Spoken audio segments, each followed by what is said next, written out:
BEd, DElEd, MEd जैसे course रखते हैं जिसकी पात्रता ही शिक्षक बनने के लिए होती है, कोर्स की पात्रता ही होती है, तो आपको सीटेट एस्टेट जैसा भी एक और स्टेयर दिया हुआ था आपने, और उस स्टेयर के बाद अब उस चौथा स्टेयर आपने बीपीएससी के एग्जामिनेशन के रूप में दे दिया।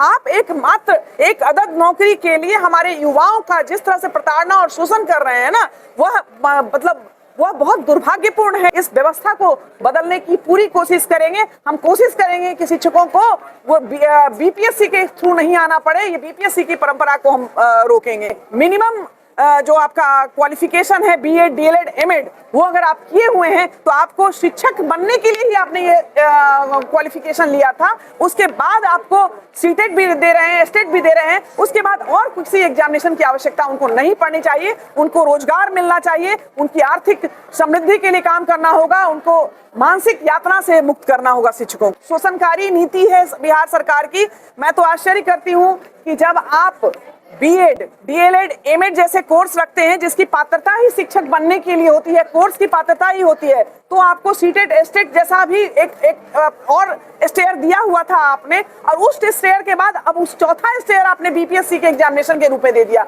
आप एकमात्र एक अदद नौकरी के लिए हमारे युवाओं का जिस तरह से प्रताड़ना और शोषण कर रहे हैं ना, वह बहुत दुर्भाग्यपूर्ण है इस राज्य के लिए, और इस पर काम करने की बहुत आवश्यकता है। शायद अगर हमें मौका मिला शिक्षकों के नेतृत्व करने का, जो विश्वास उन लोगों ने हमारे ऊपर दिखाया है, तो हम इस आवाज को, इस व्यवस्था को बदलने की पूरी कोशिश करेंगे। हम कोशिश करेंगे कि शिक्षकों को वो बीपीएससी के थ्रू नहीं आना पड़े। ये बीपीएससी की परंपरा को हम रोकेंगे। और हम चाहेंगे कि अगर आपने मिनिमम जो आपका क्वालिफिकेशन है बीएड, डीएलएड, एमएड, वो अगर आप किए हुए हैं तो आपको शिक्षक बनने के लिए ही आपने ये क्वालिफिकेशन लिया था।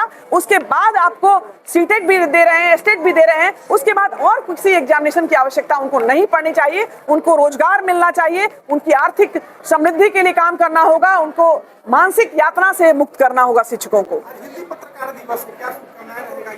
आप सभी पत्रकार बंधुओं को मेरा यहाँ से बहुत सारी शुभकामनाएं हैं।